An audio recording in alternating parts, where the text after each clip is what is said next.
Governor Scott will solve nuclear fusion.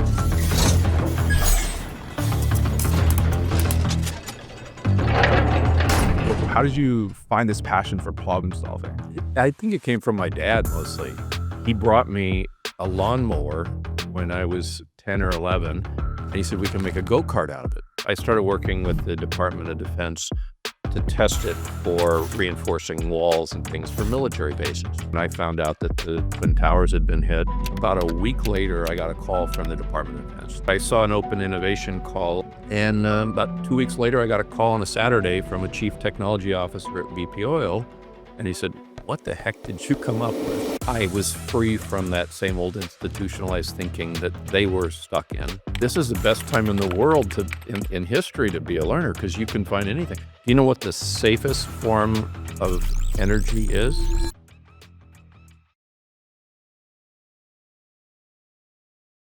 Scott, thank you so much. It's a pleasure to have you here. Scott, when I think of you, I think of a serial inventor. You know, you're a patent for you own 16 patents from all over different industries, from oil to medical, and you created your own revolutionary candle wick. Tell us, how did you find this passion for problem solving? I think it came from my dad mostly. He was an aerospace engineer. You know, I'd get up on a Saturday and he'd be doing something in the garage or a missile test or something like that, believe it or not. And he was gracious enough to ask me my opinion on things. He'd say, hey, this is what we're doing. Do you have any ideas? So my own dad, even though I was just a kid, was asking me for input on aerospace engineering for General Dynamics. And it got me this passion for trying to solve puzzles. He also taught me chess, and he taught me to do crossword puzzles in the morning, which I still do every morning. But that gave me a passion for solving puzzles, which innovating is a puzzle solving, right? And how did you find which problems to initially tackle, especially early on when you're still looking for your stay in the industries? That's a good question because you just reminded me of something I wouldn't even have thought to mention.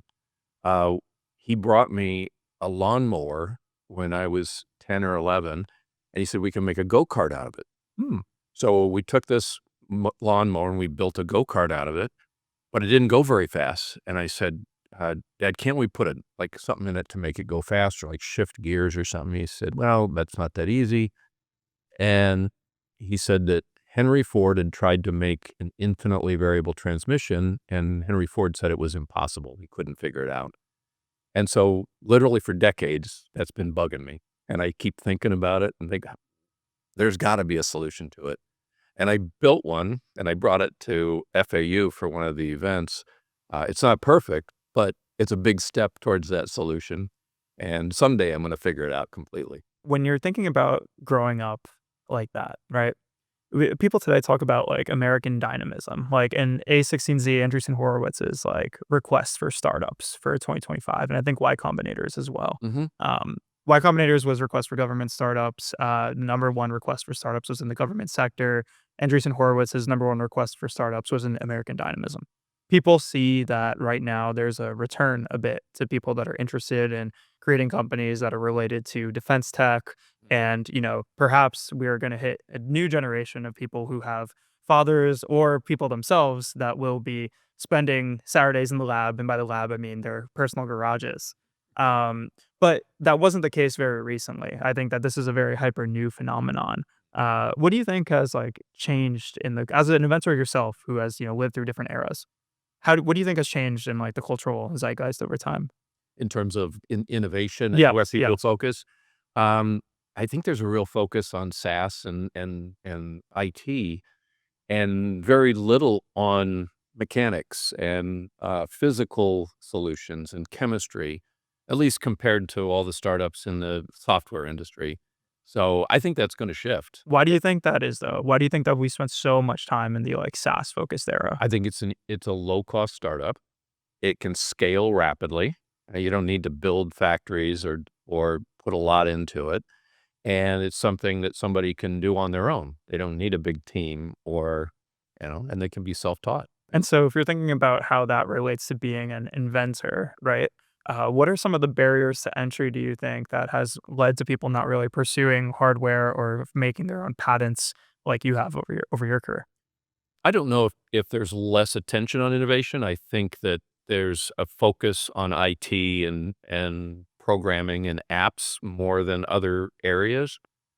I have a personal passion for things I can touch and feel. I always said if I can't fix it with a hammer, then it's not worth working on. Okay. I wish I was good at electronics. It's sort of like an invisible magical arena, so that's not my area of interest. I am starting to learn some coding and practicing on Python and trying to get more current with some of that and learn some new things. But for me, if I can touch it, feel it, look at it, model it, build it in my garage, then it's fun. So walk us through your first idea or patent that you kind of turned that idea into reality and how that fueled your, thirst for inventions. So, well, this'll age me. I don't know if I brought it to reality, but I had an apartment when I was in my early 20s, and one of my roommates poked a hole in the drywall with the door handle. And so I started thinking about it. I wanted to invent a tool that could fix that. And in those days, you had to go down to the library to look up a patent. You had to go to I went to the San Diego Public Library, microfiche to find which is little tiny film slides that you look through a magnifying glass to read patents. Oh, wow. And I drafted my own patent myself, submitted it at the Patent Trademark Office, and it issued. So I have a patent from almost 40 years ago. And was that completely self-taught? Yeah. Wow. Yeah. At that time I was in college. I couldn't afford a patent attorney. And so I studied it. And, I think it's amazing today that it's so available to learn things now, right? I watch anything I'm interested in, I can find out something about it, right? On watching a podcast, going on YouTube. It wasn't like that when I was first innovating. You had to go to somewhere and look at physical prints of something or look up something on microfiche. So this is like an inventor's dream today, right? You can go on Google and search patents now. Yeah, we found all 16 of your patents on Google. Yeah. Yeah. Did I count properly? Yeah, no, you did. It's Justia. I don't know if you've heard of Justia. They have a lot of legal opinions on there too. Oh, do But they? yeah, and you just search by person. So you just put your name Yeah. in and it's you and a nice little description too. I don't know if you wrote that out or somebody else did or they did. Like 3 to 4 sentences, very actually easy to read. So On what the innovation is? yeah. And what do I my tool for fixing drywall in there? That was maybe too old for the listing. That one didn't stick out as much, but we did find the candle. The candle with the coil spring inside. That one's cool. Yeah.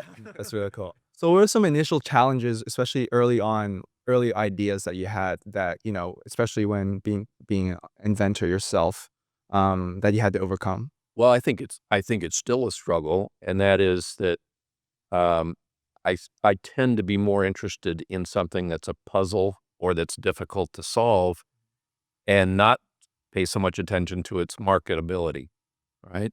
And so that's a challenge for me, right? If you're going to invent something, if it's for the purposes of building a business, it has to have a market, and uh, I'll oftentimes be challenged with focusing more on solving the puzzle Right. than is there somebody that has a demand for it. So it's super interesting, right? So we have this current startup era, right, which is focused on, talking to users, right? And like getting that feedback from users first before you actually create something. Because then as the adage goes, if you create something for everyone, you're creating something for no one, right? Yep. However, in the same time, I could see conversely that maybe, just maybe, there are some inventions that have been left behind because of that. Because if you're constantly thinking about markets that currently exist, you're maybe leaving out some like theoretical ideas that would maybe advance a lot of things forward because there's no market for it and because you need that initial market. And if you're not going to have that initial market, you're not going to get funded. Do you have any thoughts on that kind of dichotomy between those two types of creating? I do. I learned this. I was talking to when I had the infinitely variable transmission that I built. I was talking to an investment banker, a friend of mine, and I showed it to him, and he said, "Scott, is it 30% better?" I said, 30% better in what? And he says, that doesn't really matter. He says, is it 30% better? I said, I guess so. He says, well, the reason I asked that, Scott, is if it's just a 5% improvement, nobody's going to take a risk on a new innovation for a little tiny improvement, right? So theoretically, you got to look for something that's a step improvement, not a little incremental improvement. Now, that may be true in investing in something completely new, but most innovation is those little incrementals, right? It's just a little bit better than something before it.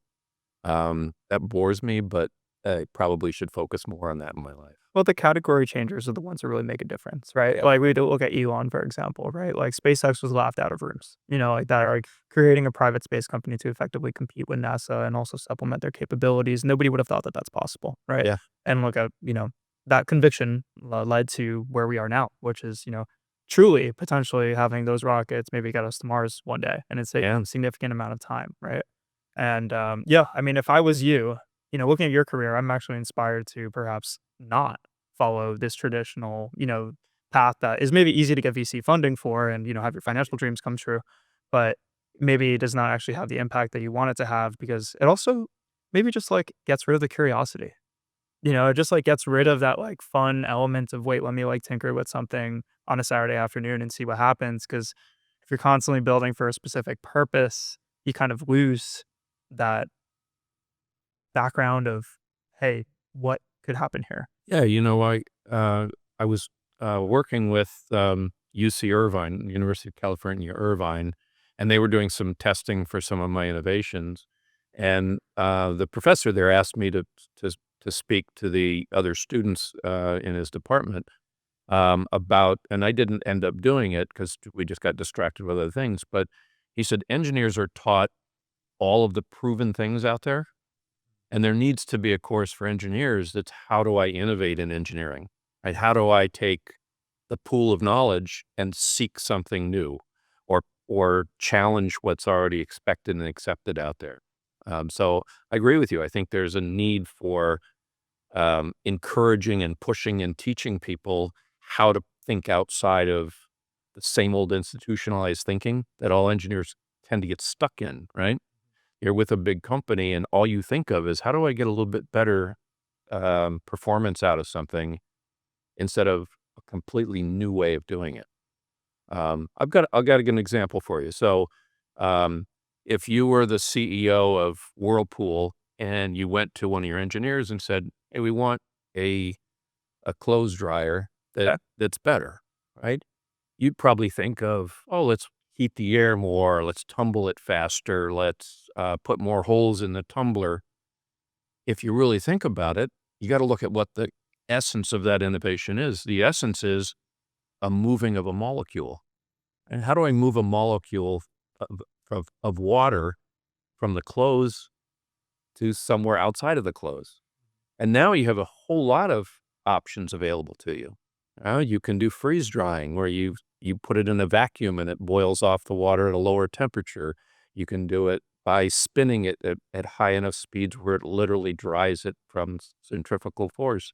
So by not thinking along the same lines, you open up to a lot more innovations that an engineer that spent his career at Whirlpool may not know or Yeah, think of that. and it's interesting because that doesn't mean then that there's no market development once you get to those solutions, right? Right. You still think about the markets that are available after. However, during that current period of time, while you're examining the most basic form, which is, removing water molecules, you're able to think of all the alternatives without necessarily thinking about the cheapest or most marketable at first. I mean, everybody wants to make money, right? People want to make money for their companies, for their employees, for their families, and for their investors, right? Right. However, there are alternative paths to that, and yeah, sometimes maybe a bigger swing that's possible with a different type of change is the better option. If we're gonna take a closer look at initial, creation of a invention, do you from your perspective, do you typically file a patent to protect that idea first, or do you do some market research and use cases, for these? Yeah, so patents are, they're a whole expertise in themselves, and I've kind of become an amateur patent attorney at this point after all these years from doing my own to having all these patents. Um, first off, you wanna make sure there's a market for what you're doing, especially if you're doing this to make a business out of it or do something with it. Uh, I have a path that I take for protecting IP. First off, non-disclosures and keeping it a trade secret is a pretty powerful way to protect something. And in a sense, a patent can be less protective because it's now public, right? You just told them exactly how to do what you're doing. Right. Under an NDA, nobody can repeat what you said. If you keep it a trade secret, then they can't replicate it necessarily unless they invent it themselves. So that's the first stage. I think a lot of inventors get to that paranoid inventor stage, right? Where I got this great idea and they don't want to tell anybody about it. Well, I got news for you. You can't sell it, market it, or promote it or develop it without people knowing about it. So that's the first layer. I've got a patent attorney that I've partnered with for decades, and for a small piece of equity, he'll do my patents for me. So I give him a little bite of the apple. He does all the patent work on my behalf. Almost always we do just a provisional patent to start with. That's immediate. I'm patent pending, right? I've filed a provisional patent. It's not as public as a regular patent. People can't see exactly how you do it, but that puts a protective date in place, right? The positive side of that is you're patent pending. You can protect what you've done. If you disclose it to somebody, you've got protection. You only have 12 months to convert that to a full patent. So you better be sure you're going to either drop it or convert within 12 months. Once you convert to a full patent application, utility or design or whatever you're doing, now you've got another 2.5 years before it actually issues. So with that strategy, you get about 2 or 3 years of patent pending status and protection, and you can add improvements to it and add new claims as you go along. But that's what I typically do. There's some innovations that I don't think it's necessarily required to get a patent. If it's something where you don't easily find how it was done, you read the ingredients on a baked good at the grocery store, but you can't replicate it because you don't know what temperature to cook it at, what to put in first, what exact components you're putting into it. So you may have some protection just by the fact that it's difficult to replicate with or without a patent. And if we think about these patent processes, is there anything that you wish you would have changed about the way that one can obtain a patent? Well, I think Is the process too long, too arduous, well, it definitely is a barrier to entry. It's expensive. If you were to go to a patent attorney, if you weren't a patent expert and you didn't have a partnership like I do, it's $16,000 to $20,000 to get a patent. And for a startup, that's pretty expensive. And there's a long learning curve in knowing how to do it. What I think is fascinating about patents is when I was working with BP Oil, I met one of their other partners out of Europe, and he says, well, I have software that invents things. And this was about 7 or 8 years ago. I thought, that can't be. Well, what he had was software that scrubbed all the patent applications across the globe and found gaps in them, right? And those gaps became opportunities. So he'd go to BP and say, hey, you have a set of patents that have these features in common. We have over here, but there's a gap here, and you might want to look at that, right? But here's where I think AI makes this intriguing, okay? And there's going to be some big changes in this. I invented this patented application for a wind turbine, and I was doing some physics work on ChatGPT, actually calculations that it was doing for me, which is really cool. But I thought, let me ask it to invent a new wind turbine, okay? And it came kind of close to one of the things that I had created. But here's what's interesting. If I had done that first and said, ChatGPT, how can I come up with a new way to, new mechanics for a wind turbine? Whatever that answer is, I didn't invent it. And the patent and trademark offices are about human beings inventing something, not a machine. So if I had gone to ChatGPT and asked for it to invent something for me, I can't legally patent it in my name because I'm not the inventor. And by virtue of the fact that no human being invented it, it's in the public domain. So they're going to have to make some drastic changes to the Patent and Trademark Office to account for this, or a lot of the things that are going to be invented are going to be available for everybody to use. Well, it's a massive question, right, on like whether AI is a human being for a legal perspective. I graduated law school this year, and we have to do this like advanced writing requirement, basically a thesis. Every person has to do it at my school, and my AWR was about specifically AI chatbots that like Robinhood uses. Mhm. And so, Robinhood gives you the nudge. Something's doing good, something's doing bad. Sometimes they'll even nudge you to take an action that can lead directly to buying or selling something. Yeah. And so the question is that we have all of these regulations around investment professionals, right? Mhm. But those people have to go to school. They have to take a test, right? They have to Right. do all these different things. To what extent is my AI regulated? And that's an open question that the SEC is still developing right now. Mhm. And that's analyzing this SEC's crystal ball. I don't know. Look it up at the Seton Hall Law Data Repository. It has a lot of downloads actually, even though I've never really promoted it. Regardless, that was my thesis, and I'm seeing a kind of similarity here, right? Mhm. In that if an AI is coming up with an idea, it's the same exact question actually. Mhm. They're going to have to, regulate cross agency. What is it going to be? Is AI a person, or is AI an agent of the person that is creating it? Mhm. These are all different things. Is it related to legal liability, especially in the investment context? Yeah. Because for that, if they're a person and they're an agent of Robinhood, right, and it's a something crappy's going on, and they're being manipulated in some way as market manipulation, then Robinhood's liable. So these are all really massive questions. I guess like following up on that, I think I know where this new administration is going to go with regards to this issue. I think that they'll probably, in the interest of getting rid of regulation, they will probably say that AI is going to be it's gonna be okay to use AI, I think generally, Yeah. because otherwise it's gonna lead to a staunch amount of legal issues. They're also talking about wanting to get rid of the amount of, backup in court cases generally. This is something that, and also getting rid of agency powers, that's important here too, because there's all these agency courts that are also important. Now, thinking about all that together, I mean, do you have a prediction for how regulations like that would change in the upcoming administration? I was going to ask you, as somebody that studied the legal side of this, um, that's the sort of decision you said, is AI a person? Mhm. That's a good question for the process, but that doesn't answer who gets the protection, Right. right? So does AI become the inventor? Well, who then has rights to it? AI isn't a business or an entity in itself yet. Is it the programmers that programmed the system that gave you the patent idea? Is it the information pool, the data set that provided enough information for it to get there?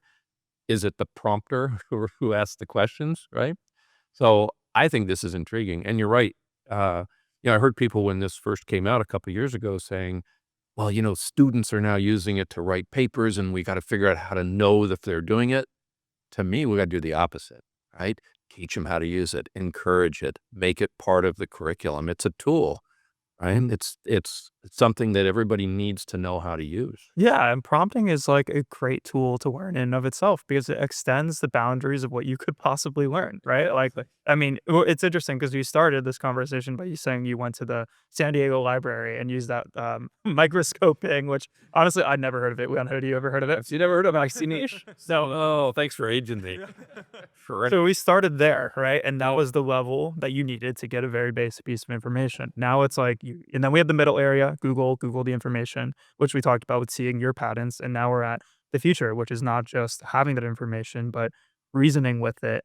It's gonna be pretty fascinating. I mean, I would be really, really interested to see the way that AI is categorized over time. Mhm. This is to add a different layer of abstraction to this. We also have how this relates to NFTs and blockchain because there is a lot of AI generated art in the NFT world. And it's like a major part of like why NFTs are important actually is because of the fact that they can take AI generated art and add a signature to it basically. So it's one of the major value propositions of NFTs. However, there's so many questions on who's the artist there. There's actually a court Mhm. split currently at the district court level of whether it is owned by the company that did the AI art, whether it's owned by the artist who prompted. This is an unsolved issue and it relates to finance. It relates to what you do. Mhm. And I guess we'll all just have to see what happens. Yeah, it is, and, this is a perspective I haven't heard, many people consider, but, um, you know, patent protection, IP protection, even having a corporation that's not you, that you can operate through to insulate yourself. In humanity, that's fairly new, right? If we were all in in a cave somewhere 3,000 years ago, and I figured out how to make a better bow and arrow, I couldn't stop you from doing it, right? You go, "Oh, Scott make a good bow. I make better one," right? Today, we all think that just because you invented it, it's your secret, thing. That's kinda new, and maybe the answer is that protection over IP is no longer what we should be doing. Maybe we should encourage it to be shared and used, and everybody can have it. And, Elon Musk at first, when he first started, was saying, look, I'm sharing all my patents and I'm going to let everybody use it to build on. I don't know if he does that so much now, but that's an interesting perspective, isn't it? Well, it is, and it's especially interesting when you consider the fact that software does it currently. Open source software is a huge part of software. Right? Like It's when yeah, yeah, yeah, like that is a major component to things. So yeah, like why is hardware different, right? I mean, I can see why hardware is different, right? You as an inventor can see why hardware is different. It is definitely beneficial to encourage innovation by allowing ownership. yeah, However, we are in a free market economy, right? And in a capitalist system, competition is typically better. yeah. Questions to solve. Interesting thought. I'll work on that tomorrow. Definitely a lot of things to think about. But how did you lived through the dot-com boom and now we have the AI. How do you stay ahead of the curve in terms of technological advancement? You're saying you're learning Python now. Well, today, what's changed in recent years, and certainly in my lifetime, is even something like developing software or SaaS programs or whatever it might be. It's now more about assembling technologies rather than inventing them from scratch. When I was in college, I was learning basic programming, typing in lines. Um, Today, you can take existing platforms and put them together. So I think it kind of opens up innovation a little bit. You don't have to be buried in code all day. Right. It's more about what things can I put together that already exists that will solve a problem. And I think that's going to open up inventing to people outside of the coding industry itself, right? That's pretty powerful in itself. It also opens up to people of different ages and backgrounds, maybe don't have different education levels. And, back to AI, that's part of the power of AI too, is the democratization of education, or more generally, the democratization of information. Right. And yeah, and this is why I think it's super important for those models to be tested constantly, because like people are going to depend on it for so many different things. And, we just need to have those facts checked. We need to make sure that the calculations are all good. I would think that you would double check some of your calculations. Maybe not all. Yeah, you do sense checking, but they're dealing with this right now in quantum computing because there's errors that propagate, and that's why they make them cryogenically almost to absolute zero and don't have any vibrations. But you're still going to get errors. Right. So error correction is part of the process with quantum computing, and when it gets good enough, then it will be applicable in general. But even our devices today have that propensity to have errors in them. So you need error correction in everything that you do with technology. So speaking of quantum, did you see the Google announcement from a couple days ago? The new chip? Yeah, so yeah. I mean, it directly referencing a multiverse theory in a public company's announcement is pretty crazy. It is pretty crazy. And I predict that we're gonna have a big issue with encryption and security Mm. because currently the encryption that the banking system and the security systems use are using some kind of prime root calculation that takes current computers, hundreds or thousands of years to solve. Right. So your transactions are safe. But a quantum computer may be able to crack those in milliseconds instead of thousands of years. What does that do for the security, for banking, for finance, for firewalls and systems? So we got to think ahead of those things in developing systems like that. When they roll out this new quantum computer, is that going to make cracking security easier for the hackers out there. Well, top of mind for a lot of people in this context is what happens to cryptocurrency. Right. You know, because if the whole system is based off of, enhanced cryptography and part of the value is derived from the fact that not everyone can get a Bitcoin all at once, and there's this massive supercomputer that would have the capability to crack the code faster than anybody else. What happens there? It presents a massive risk. People are worried about it specifically. I've been seeing with Ethereum because Bitcoin is just so difficult to crack, and it has that institutional backing. That's one thing, but for the number two coin, Ether, there's definitely some issue with that currently. So, yeah, I guess we'll see what happens. Yeah. And I guess that's part of every innovation and every part of life is people are going to try to figure out how to cheat the system.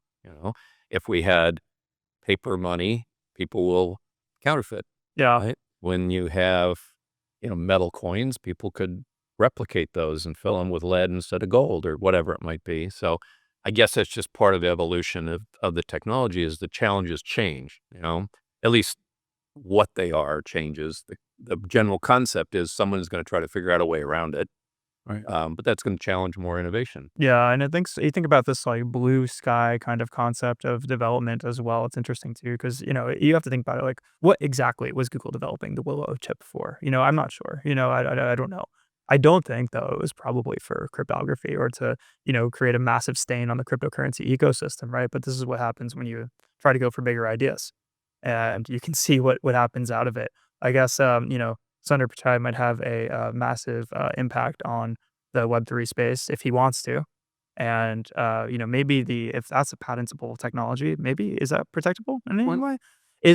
Would a chip be protectable? well, certainly the architecture of that chip would be protectable. The technology, a utility patent is, if it's got a unique combination of resources, how it functions, its end result. I mean, the first patents in mobile phones were just about a flow of information. So if you've got something novel, meaning it hasn't been done before, it's non-obvious, and it has utility, then theoretically that's protectable. So if there's protection involved, then yes, alphabet. All right. Alphabet, bet on that alpha. All right. Not financial advice. NFA. No, seriously, that's really important, especially for me. Well, and on a parallel subject, how do you validate what's real and what's not anymore, right?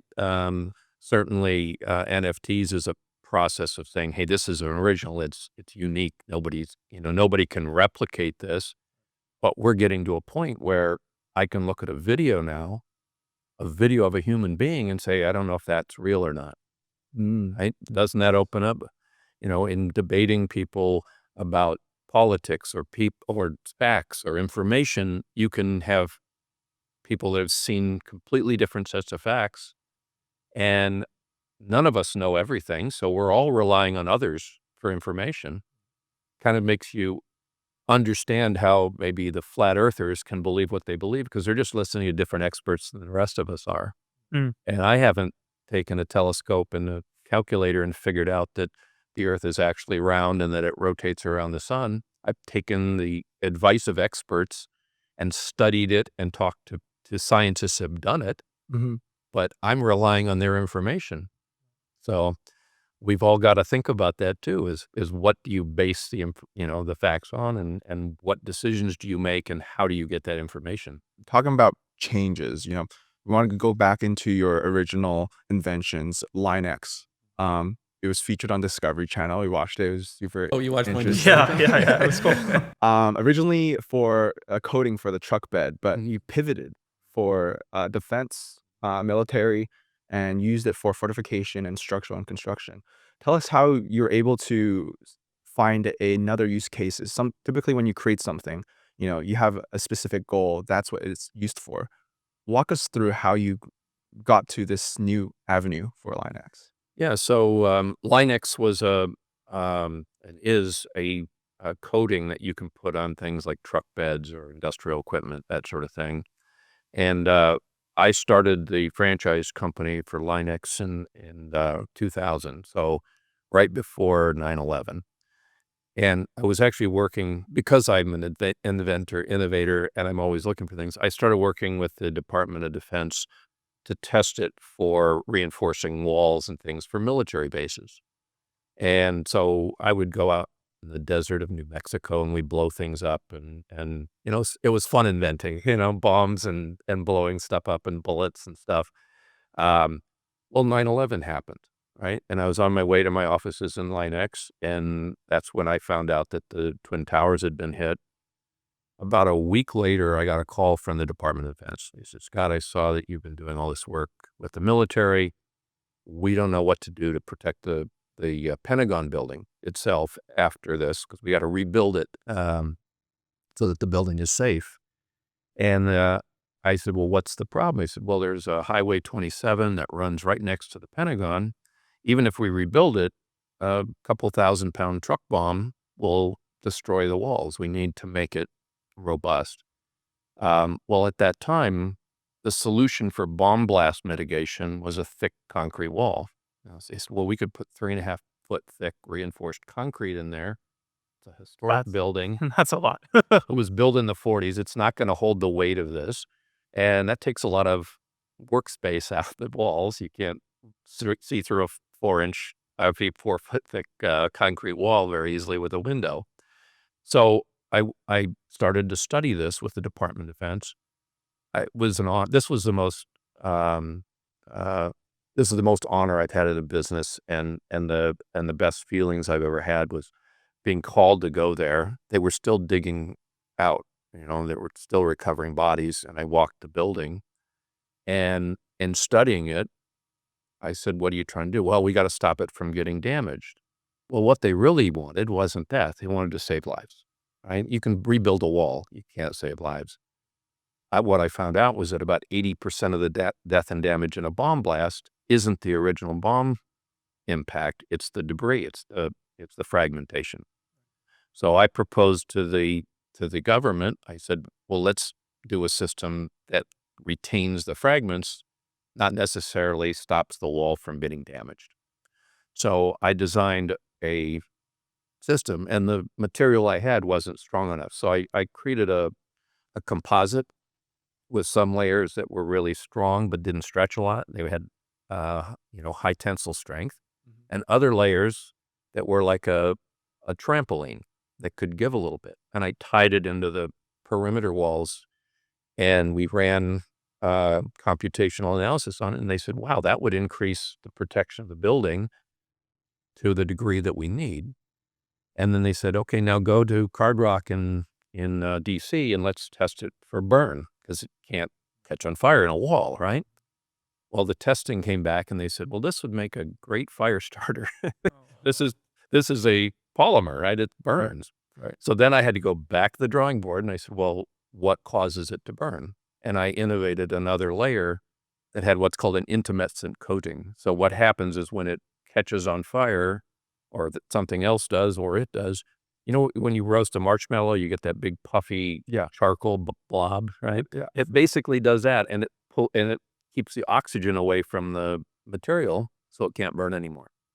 So I passed the fire tests, and I ended up writing the specifications, and I won the contract to protect the entire building.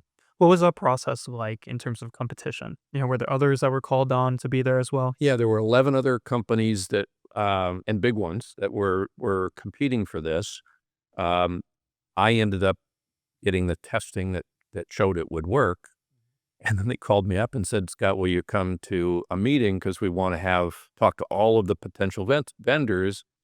And so it's an open bid that they can bid for this." Well, the government came to this group of 11 other companies and said, "Okay, we want to know who's going to install Scott's solution."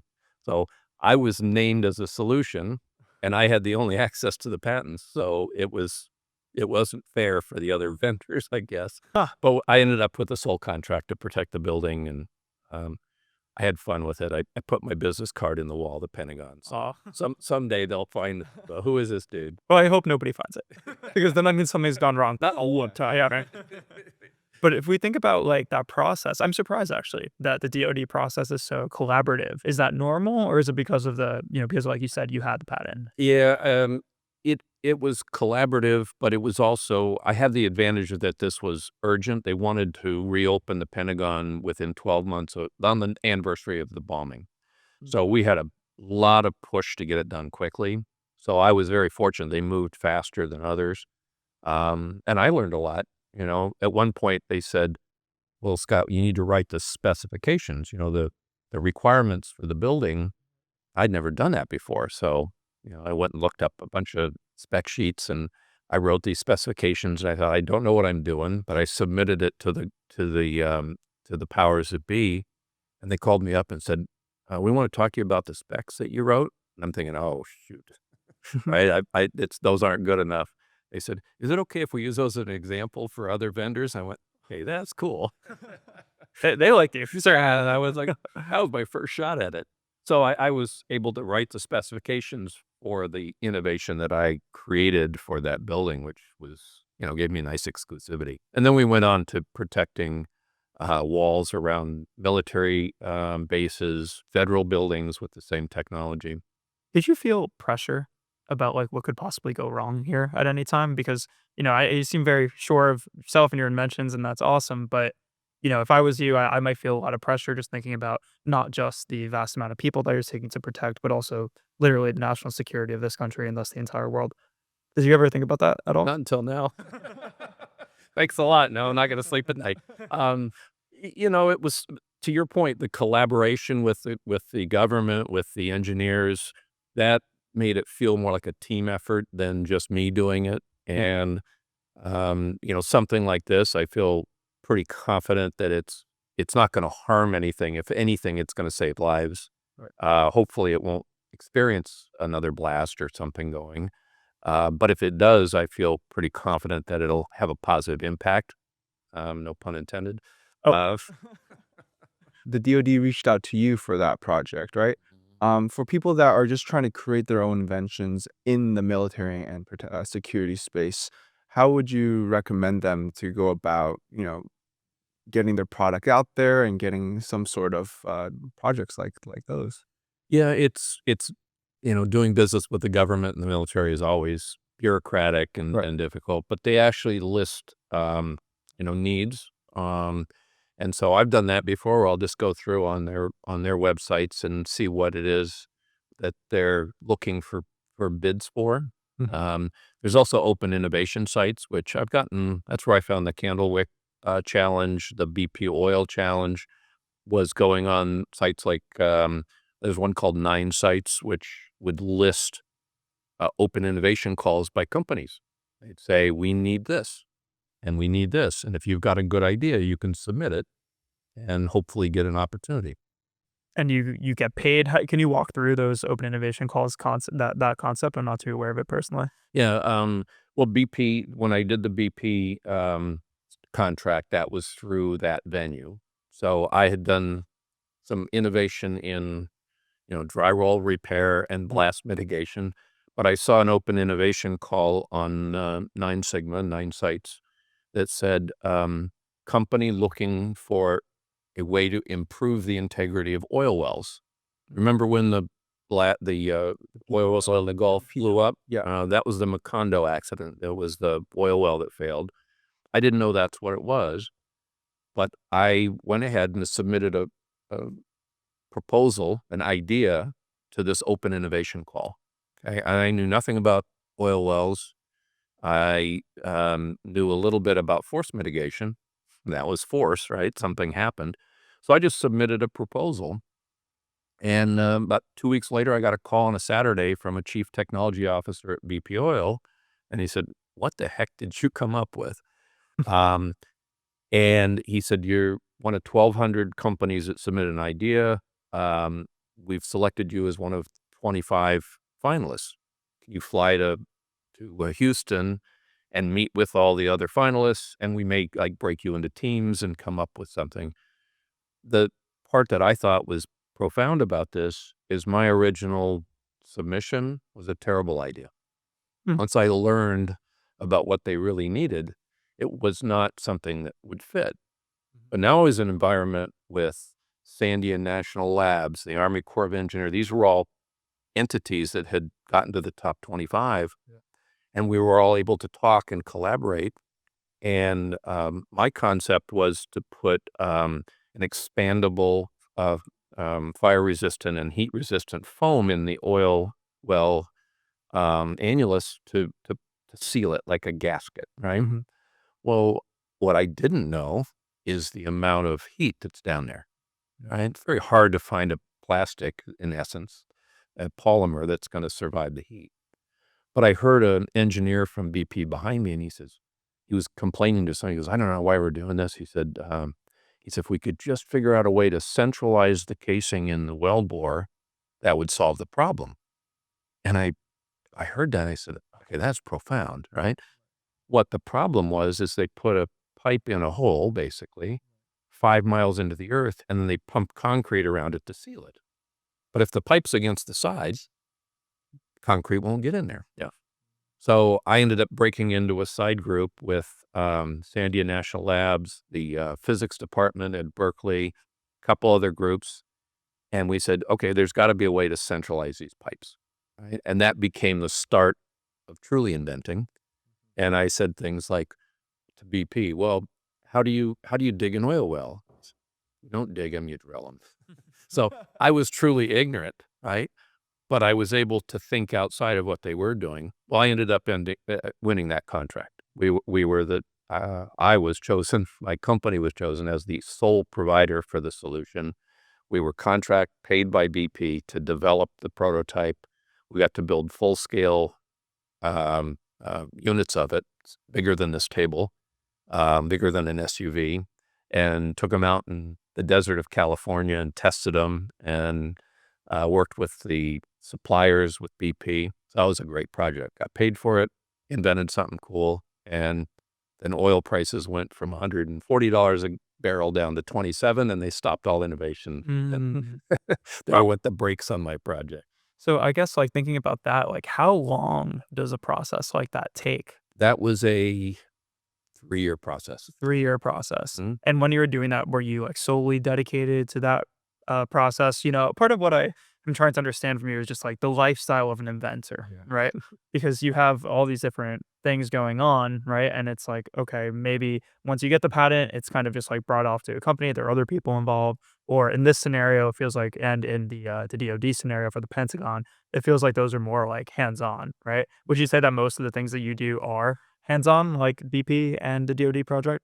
A little both. When I got the contract with BP, it became a pretty focused effort on my part, and I hired some engineers for my company, and we traveled with BP, and we did testing, and we met with suppliers, and so it was a pretty involved process. Those are the good ones because you're getting paid. You've got the intellectual properties that you've created. I entered into an agreement with BP that if we collaboratively invented something, that we would share ownership of it. They didn't end up inventing any part of what I had, so I was able to license it to them. Did a licensing agreement. Because they paid us to test it and develop it, we agreed to split the royalties. And so that's how I was able to monetize it, is to get paid to do the development work. What would have been the home run is if it went into every oil well that was out there. That would have changed the world. Changed a lot of things. But you moved the industry forward, and I think that's important, and, unfortunately, there are industries sometimes that are, beholden to third parties and, different nations becoming involved and everything like that. Oil is certainly that one, and, the landscape is very different than it was back then, but no, I mean, there's an issue of, once again, I'm seeing twice here, 2 issues of national importance. We got the Pentagon 9/11, of course, and then we have, the oil spill. Both times you were there to help, I guess, clean up, effectively the, issues at play there. So, that's a lot of responsibility, and, yeah, kudos. Do you think that your success is attributed to your third party knowledge, not in the industry? Like you're not in the oil industry. For example, the Pentagon, you were in truck bedding or polymer, and they consulted you in this area of expertise that's not your forte. Yeah, that's a profound question. I think that I was free from that same old institutionalized thinking that they were stuck in, and that really helped me, because I could bring in, and I think the challenge there was getting credibility. I still remember one of the PhD engineers at BP was a skeptic, right? And I found myself, I couldn't explain things to these engineers in a way that was effective So I'd get up in the middle of the night with a wild idea and I'd build a little prototype and I'd show them because they wanted to see that it would work, right? But interesting, he became my biggest supporter. Once he got convinced that I was adding value, he wasn't challenging anymore he respected the fact that I was candid at what I knew and didn't know, and I could leverage the knowledge that they had, right? So if I'm going into a business I don't know intimately, I need to get them to help me learn their business so I know what's important.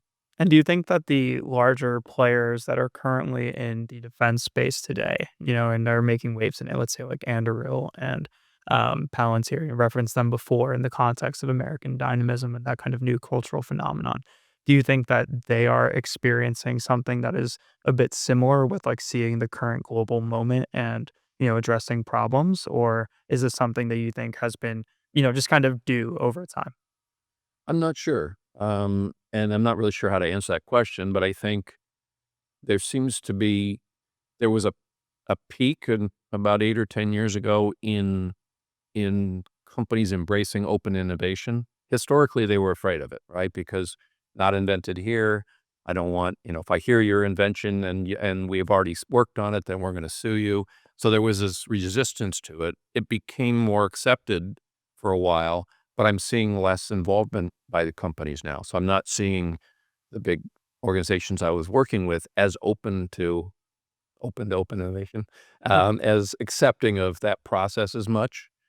Maybe it's because they're able to better innovate internally with all the new tools that are available. I don't know.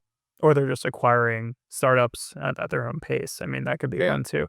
It was interesting. We saw that you did a keynote in the 2010s about like being a CIO. It was like a CIO conference, right? Chief Innovation Officer conference. And we were interested by the concept of just like thinking like, hey, I'm not sure if I've seen innovation offices at large companies in like my research of things recently.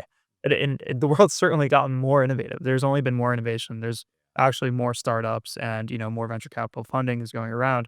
But it feels like just that concept of, having internal innovation just isn't as popular as it once was. Yeah, it seems that way. I agree with you. I get that same impression that there's a little bit of a shift there. And what I appreciated about BP Oil, Exxon, Limited Brands, which was the Kennewick, was a embracing of, hey, maybe an outside idea would be of value to us, right? Let's entertain that. And all risk has, or all ventures have some risk, to accept the fact that you may have some issues with an outside idea coming in, but that the value outweighs the risk, right? One thing I want to focus on is you see engineers build a great SaaS platform, but then have a hard time selling it. Inventions are the same thing. You have a product that on paper it might look good, but if you're not selling it to somebody, you won't go anywhere. So not only are you a good inventor, you've led 5 companies, 2 globally. How are you able to turn that idea and sell it to people? And what lessons? Yeah, I don't know that my um, CEO roles in companies were directly tied to innovation. I was certainly interested in Linex and getting to becoming one of the founders because of the technology. I thought it was cool that we were dealing with chemistry and force and things that were interesting to me. But I walked into an existing concept, right? It was Mm. already operating. Right. So I would say that I haven't taken something from a idea, launched a company, and built it into a unicorn. Yeah. I've been open to what's going on out there and seen companies where I say, okay, I got to get involved with that, or I can add value to it.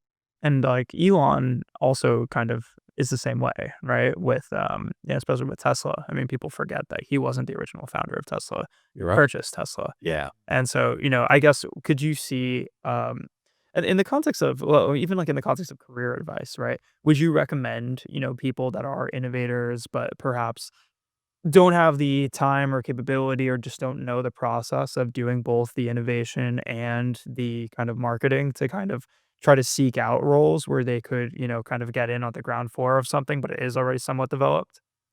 Yeah. And, you know, I've got, I've grown girls that, went through college and made these decisions, and probably learned as much from them as they learned from me. But um, my advice was always, if you want to be innovative, find a company that's nimble and small where you can know the CEO, know the founder, have an impact. And sometimes those big organizations don't embrace change like they used to. Um, it's like any business, right? There's a talent that it takes to launch something, a new concept, and there's almost like a magical point where at about $1 million in revenues in most industries where the skill set changes a little bit, right? Now you're dealing with building teams and delegating, and so now you've got a different skill set that's required from what it took to start it up. And then there's another point where you've got shareholders in your $100 million company, and the role changes again.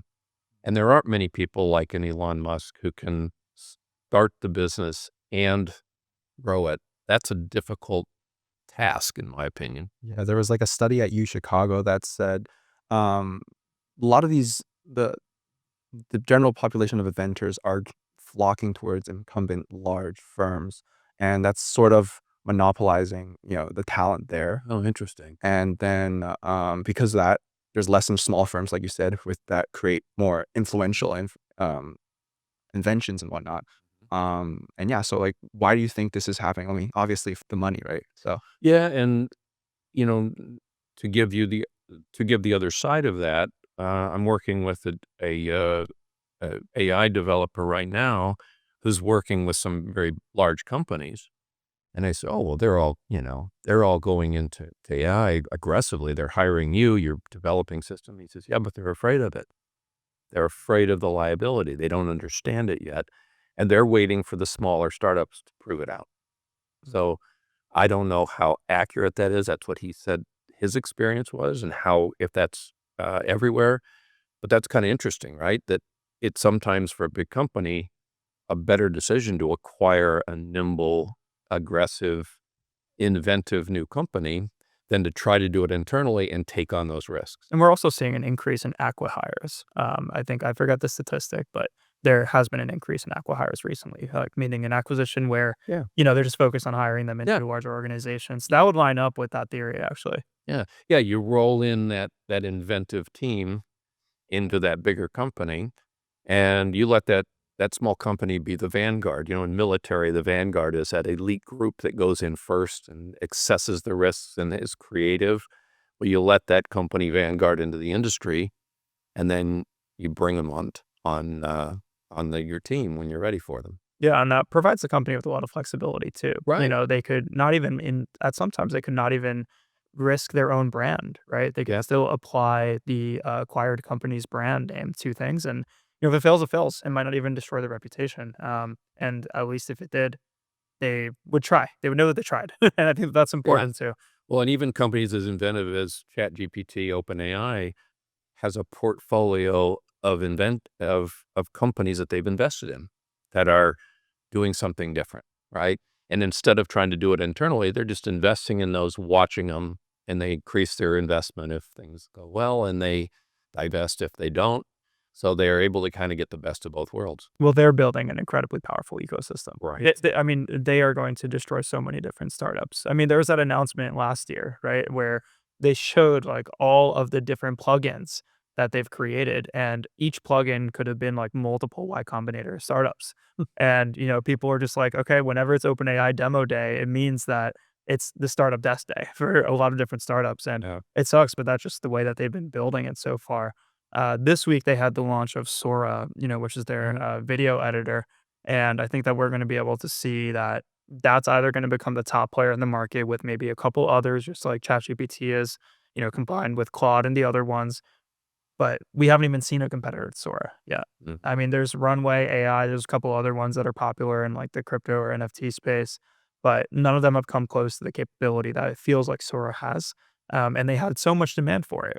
OpenAI has all the data in the world, and even they couldn't predict the amount of demand that they would have for Sora. to the point that after a few hours, they had to say no more signups. Right. And, I didn't sign up for it. We didn't sign I up for tried. it. Yeah, you tried. I tried. Yeah. And, we weren't able to get it. And, I think there's so much demand for this kind of thing. Yeah. And a lot of the demand is for fun. A lot of the demand is just people that are working their day-to-day jobs and they just want to do something on the side.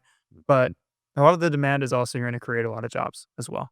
And, they're going to use that technology properly, especially now with the new $200 ChatGPT Pro that came out, that has much higher processing power. I think we're going to be really, we're going to be able to see that used as a tool for the entire innovation economy. And maybe this is why actually we are not seeing innovation units at companies because just one person has the vanguard of information Yeah. in front of them for How everything. exciting, right? I hear a lot of people, jobs are going to be lost. It's scary. I think it's exciting. This is a new tool, and they say, well, oh, radiologists are going to lose their jobs, or, dentists are going to have less physical work anymore.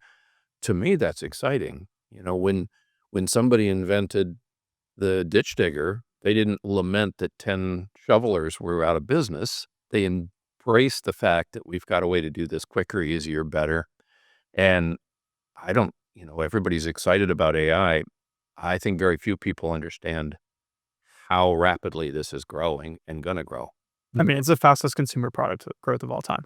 And So, and our human brains can't easily understand exponential growth, right? If AI gets 10 times better each year, so this year it's here, next year it's 10x, 100x, 1,000x, 10,000x, right? Imagine AI 10,000 times better, right? That's going to happen in a few years. well, what I'm afraid of in that situation is people not knowing what to do with the extra time that they have. And, that's completely unrelated to the economy. Invent right? new things. And that's what I would hope, right? Find new stuff to do. Have No, fun with it, right? that's what I would hope, right? But at the same time, there is also an element, I think, to like work and day, especially in our country here, right? We do not have a siesta culture, right? Like that's an un-American No, thing. we don't. Yeah, we absolutely don't. And so understanding that there are like those net positive or net negative effects that are beyond even the scope of technology and innovation is also super important. I mean, they're going to be massive, massive policy questions. As I said before, I would expect, at least this next administration to really just kind of let the technology run and not overregulate. But I think we're going to see, some big changes potentially in day-to-day life. We're already seeing those, but we'll also see some changes in terms of regulation if, things get a bit crazy. Yeah, we will. And I think what's different about this is not that it's threatening jobs and getting rid of the need for human labor or human intellect. It's how fast it's going, right? We've gone through this before. I've watched the computer era from startup to when I was in college. We picked our classes by walking up to a board and pulling a slip of paper out that had a number on it, right? So I was there when there weren't computers even in our colleges. It took 20, 25 years for that to become ubiquitous in our lives, right? This is happening way faster. We had time to figure it out when the steam engine was replaced by a diesel engine. They took time to migrate to that. We don't have that time this time. Is there an artistry component to utilizing AI for inventions that you think is not present when AI is using it? Like a lot of writers, for example, I would consider myself to be somewhat of a writer, written so many things in law school and in undergrad and published a couple of times, like all these different things. And I do notice that the writing that ChatGPT puts out is just, it lacks a certain feel, right? And a lot of other writers and pseudo-journalists think that. But I guess for you as an inventor, when you're seeking to utilize it for, assisting your inventions, is there also a form of artistry that you think is lacking when you use it? A little bit now, but again, make that 10,000 times better. And I think it will get to a point very quickly where it's indistinguishable. Well, even better than that, a superior. I don't know from a creative writing perspective how much of the enjoyment of reading what you created is about saying, well, a human being did this and I can feel what they feel and I'm connected to that, as opposed to it's the story itself and the writing itself that's what motivating me. I think we're going to get over here more because I've done some creative writing on ChatGPT, and I was astounded. Right? It made up a pun. I got daddy humor. I'm making puns all the time. I'm like, how it outdid me on a pun, right? That's pretty cool. And they're directly comparing it to, human levels of education, right? Like something about ChatGPT Pro that's like in their marketing materials is like, this is PhD level knowledge, that they're saying that's what's unique about it, right? And, it's going to be interesting though with Sora, right? If it's like Steven Spielberg level knowledge for direction, right? Like how is that going to be able to be changed? And, I guess in the video context, I would think a lot about how it relates to like the monetization of that industry, right? Because it's just so like Hollywood, yeah, it's so expensive to film content. It's pretty fair here, where exactly we are here, but generally it's very expensive to film content, especially when there's actors and things like that. And, if you think about the confluence with that and the fact that we're currently in the influencer generation at the same time, it becomes really interesting, right? Because hypothetically with AI and, customizable characters, maybe there doesn't need to be influencers, but our human nature, especially here in this country, is one that involves celebrity culture. And it's important. People like to follow other people. The world is a popularity contest. It's going to be interesting to see how it all develops. I think it's like escapism. You asked, what are people going to do with their time, right? So that they're clinging on to, influencers, celebrities, and, maybe soon enough it'll be Ready Player One. Everyone has a headset, VR. Headsets are going nowhere. I think the headsets are going nowhere. They tried so hard with it, and Apple, like the Apple headset, got great reviews. It's not like it got bad reviews. I get motion sick in the goggles. I can't do it. I had one positive experience with the VR. Yeah. It was actually at watching Ready Player One in New York. Really? It was a big theater in What about it was what about it was different? I don't even know what headset they were using. I really don't really know if it was Oculus. Ready Player One came out we were in college at the time, 2018. Were you doing a video game with it, or what? They made a Ready Player One game to go to after you watch the movie. So it was like a branded thing. Cool. Yeah. And I love Ready Player One. I'm a big fan of the movie and book. I think it's great. I hope they make a movie out of the second book. But that was the one time I had a good experience with it. And it was pure gaming, right? Like pure gaming, there's something to do. It was a great experience. So when Apple comes out and, they make this headset and they're like, okay, this is the future of work. What I'm thinking, Scott, is they don't really understand the market here, maybe. Because a lot of people see this as a way for fun, for escaping. But as you said, Leon, escaping, but they're trying to make it the next laptop, and maybe that was just a mistake. I don't know. I think there's a place for VR in our lives, but it's just not been marketed properly currently. Well, and Meta's pulling out of it, right? They were really heavily invested in it, and it kind of hit a dead end. I hope we don't end up, living in virtual worlds instead of real worlds. No, that's not going to happen. Unless we're already living in one. The Willow chip is here. We don't know. Oh, geez. What are some key lessons that you think can be reduced down to really help scale an idea into a big company? Well, maybe not directly related to an idea, but companies. I've been a franchise developer for decades, and that business model intrigued me because it has the exponential growth opportunities in it, right? And it's about finding best practices and replicating them. So that's a natural way, one of the most powerful ways companies have grown in the United States. It's now about 50% of the retail sales in America is through franchising, right? So it's a way to take a proven concept and replicate it and grow it, right? But you also get innovation because franchisees become part of the best practices development, right? You get, hundreds of test kitchens creating new ideas, right? At Linux, I had over 500 locations in 29 countries. Well, they were all figuring out new applications for the product, coming up with new uses, trying it in different things. Some of them failed, but it was like having a whole innovation team out there. It's pretty cool. And making these investments into franchises, how do you identify which ones? Is it for example, you have one in Topgolf. Is it because you love playing golf, or was it just a business model that you really enjoyed? Yeah, so Topgolf came to me, And they said, go to we have got a location. I didn't know what it was, but they said, we got a location. It's golf related. It's in Houston, Texas, I think it was. And I thought, oh, I'm going to embarrass myself. I can't swing a golf club. I don't know. I'm left-handed. I've never played, I've dinked around, with a beer, but that's about it. And then I went there, and it was nothing at all to do with golf. It was about having a burger, being with friends, and it was like a giant pinball machine, right?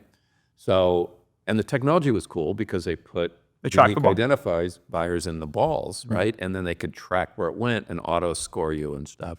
So I was intrigued with the technology. They let me get in the little golf cart and go scoop up balls while people shot at me and stuff. So it was kind of fun. But what an innovative idea. It grew to more than I expected, right? I didn't think that there would be that many locations in the United States. I thought maybe 5 or 6 big cities in the U.S. and that was it. But it turned out it's more. It's huge, right? I was asked by Allie Webb, who started Dry Bar in Southern California. She had one location. I flew out, met with her and her brother. She's been a guest shark. She's been a guest shark on Shark Tank a couple times now. But when I met her, she had one location. And I went there. I said, what do you do? And she said, well, women come in, they pay $43, and we wash and dry their hair. And now, for me, $25 for a haircut's a ripoff. So I'm thinking, who's going to spend that kind of money? It's never going to work, right? So sometimes I don't recognize the innovation, right? She turned out to be a global company. She'd moved into producing products. Branding was brilliant, right? So sometimes the innovations come where you don't expect them. Okay, I guess women do want to spend a lot of money if their hair dried. Well, especially in hospitality or things related to just general human wellness, right? Like, we spent a lot of time today talking about like hardcore technologies, right? And like finding ways to, invent related to the BP oil spill and protecting the Pentagon, right? But sometimes there's also just as much innovation in getting your hair shampooed and dried, right? And even if it's not in the process and it's maybe not the best shampoo or whatever, there's a observation there, right? Yeah. The observation is actually what has value, and that observation for Dry Bar is people want to be pampered, right? They want to just feel their hair being done. Maybe they're not even thinking about the quality of the shampoo. So thinking about that is really important. Yeah, and the learning point for me was maybe that's not what I'd be interested in. But that doesn't mean it doesn't have market value. Yeah. Right? And there's lots of, copycats of Dry Bar out there. There's all sorts of blow-dry places. But what they did brilliantly, her brother was a Google guy, a branding guy from Google. So when I went into that first location and saw the yellow hair dryers and the Dry Bars, so the menu had, the different products were martinis and Mai Tais. So they truly took the bar concept and did brilliant branding around it. And it's so interesting with Dry Bar specifically. Like, I've never been into a Dry Bar, and like my girlfriend has, but I know exactly where the Dry Bar in New York City is. It's like right by Union Square, and I've walked by it many times. But there's something about that yellow logo that is very memorable. Yeah, it's a great logo, great concept. It's an innovation. It's more about not inventing a new machine or process or chemistry or software, but to your point, the human experience. Does it upset you as an inventor that sometimes just like pure branding plays can become so valuable? I don't know if it upsets me, but it's amazing where innovation can come from and where it can apply. It's not just in that. Just a dumb example. I watch YouTube and I look for different inventions. I'm scrolling through there, and one of them was 12 unique ways to cook an egg. Why am I watching this? I don't cook, but I watched it, right? Now I know how to crack eggs without getting shells in them and breaking the yolk. You actually throw them in a pan, and they splat, and the yolk doesn't break. I thought, that's cool. So, how stupid, but ways to learn. That's I watched like a 2-hour video of how to fillet every single fish. So, But see, you're a learner, and this is the best time in the world in history to be a learner, because you can find anything. When was the last time you were somewhere and somebody asked something and somebody goes, "Oh, I don't know." What do you do now? You go on your on your phone, you go on your iPhone and you look it up. There's like really no reason not to know things now. Like the word I don't know like should probably just not be said very often. Nobody doesn't know Yeah. anything anymore. We find it out. Sometimes it's irritating. You'll be talking to somebody at dinner and then they go, I don't think that's right. And they look it up and they contradict you, right? Yeah. But how cool to be able to know anything at any time. But we got to be careful about the trusted source issue. Right. How is that information real? I got to challenge myself sometimes that just because it's written on a website or on a search, you got to challenge the information. I mean, it's especially tough with social media. You know, with social media and, you know, the fact that newsworthy things lead to people getting followings, and followings are just so valuable these days. Yeah. And so there's such an incentive for misinformation. I mean, it's scary how much of incentive there is. Nevertheless, you know, we do have the First Amendment in this country, and that should not be, you know, screwed with at all. And so, you know, unfortunately, that's something that just has to be tolerated. Like, I do not want us to become like, I don't know if you've seen what's happening in like European countries, Germany and the UK recently with, you know, they don't have freedom of speech like we do. And, you know, things that are being said online leading to, you know, issues that people are getting arrested for, and horrible things are being said, right? I don't want to condone those things that are being said.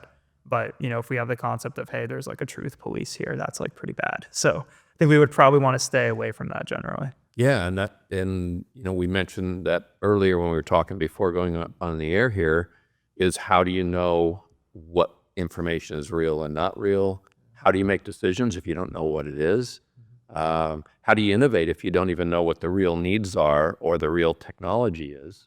And it's going to be more and more of an issue going forward. It's more of an issue, but it's also like, it's so solvable, like in my opinion, because Yeah. like we found like with Twitter, right, with X, right, like Elon puts down like community notes and, you know, random things that are said by people to verify or not verified, and, you know, are either backed up by certain people could then become, you know, verifiable information. And so when there's, you know, things that aren't real that people say is real, right, like then a note can pop up and say, hey, we're not going to delete this, right, like that's fine. But just letting you know, it's like likely to not be real. Like it seems pretty similar there. I think a lot of the tech companies focus too much on like their user experience, where it's like, you know, okay, you just want to focus. It's like a casino. You know, you want the person to just be like scroll, scroll, scroll, scroll, scroll. Yeah. And then they lose out on the concept of like, hey, maybe you just give them a second to think about something here. And then it would benefit your platform as a whole, because then you still retain credibility.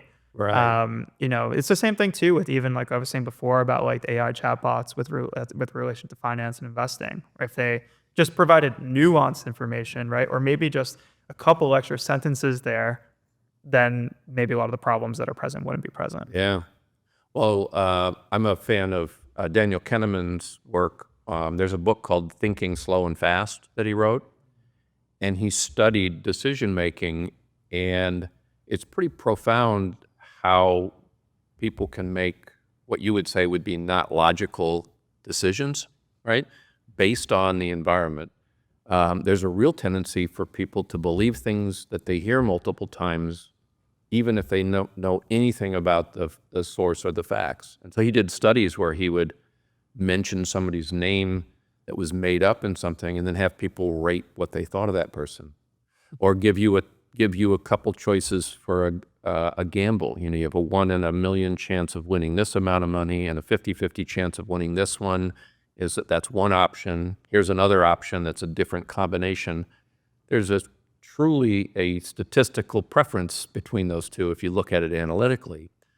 But maybe you just lost a bunch of money in the stock market, right, and you just gained a bunch, but you're in the same net worth today. You may make very different decisions based on just the recent history, right? Or where you heard of something. Recency bias. Yeah. Or just in politics, you hear it enough, people believe it, right? You don't have to know the facts necessarily. So it's interesting times.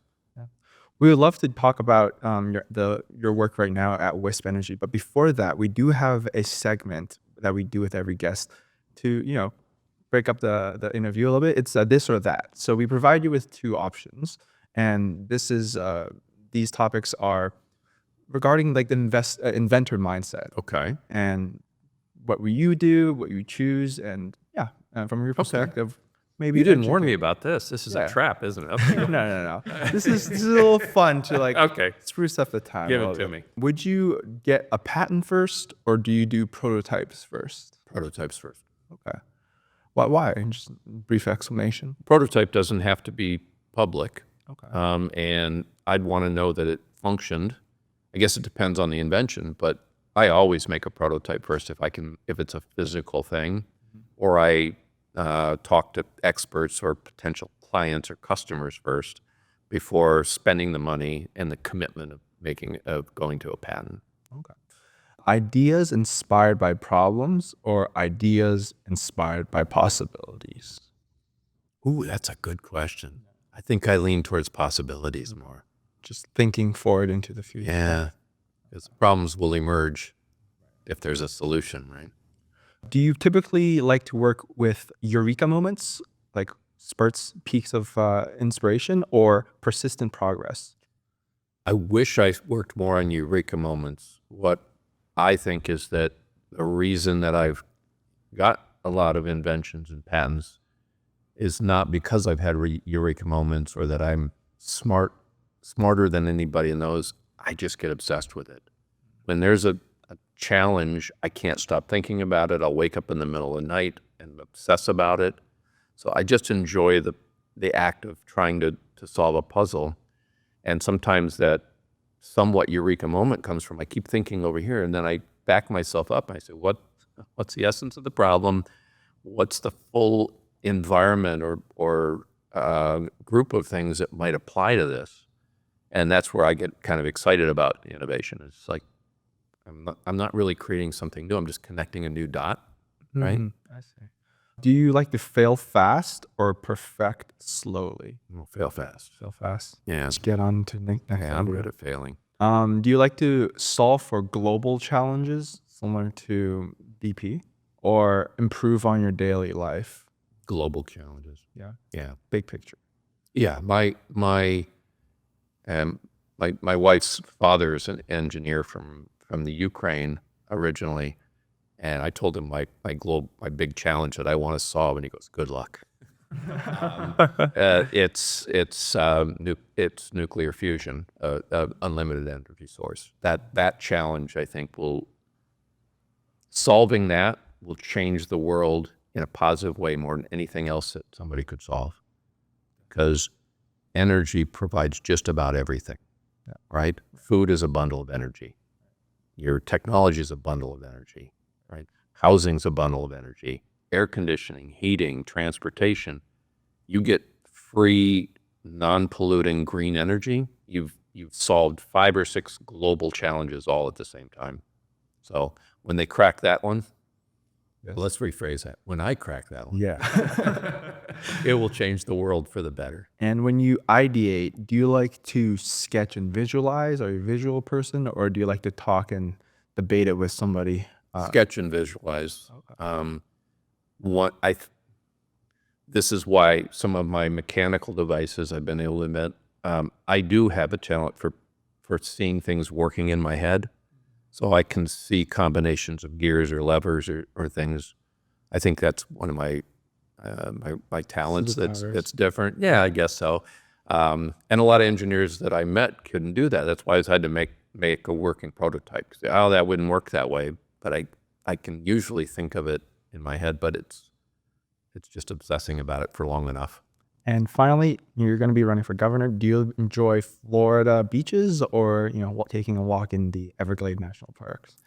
I love the beach, and I'm from Southern California, where the water's oftentimes in the 50s, and I grew up surfing in Southern California and freezing because I was a skinny little kid trying to get in the water all the time. So the water here is awesome. But I love the what is it called? Little Slice of Heaven. Have you been there? No. Oh, you no, gotta go there. No, we gotta go. It's public now, but it's a 20-acre area where they've got botanical gardens and koi ponds and all sorts of cool stuff. So I like going there. So I'm going to cheat on that answer, both. Oh, okay. Yeah, let's transition into the energy sector and what you are doing with Wisp Energy. Yeah, so I've told you about defense and the oil industry and working with ExxonMobil and BP.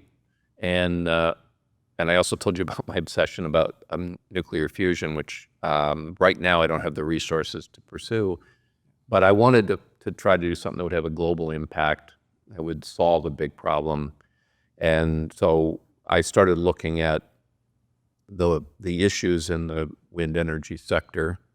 And I'm a little disappointed. I think our new administration is going to be less focused on wind, unfortunately. But to me, that's a conversion of the solar energy from the fusion of the sun that's warming the planet and causing wind that we can harness.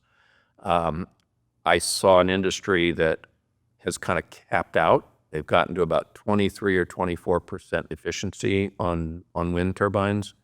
And the political impacts are, well, it kills birds, it makes noise, they're expensive, and they keep making them bigger. But at some point, that becomes, a limiting factor. So they're getting these little incremental increases, and I thought there's an area that's ripe for innovation.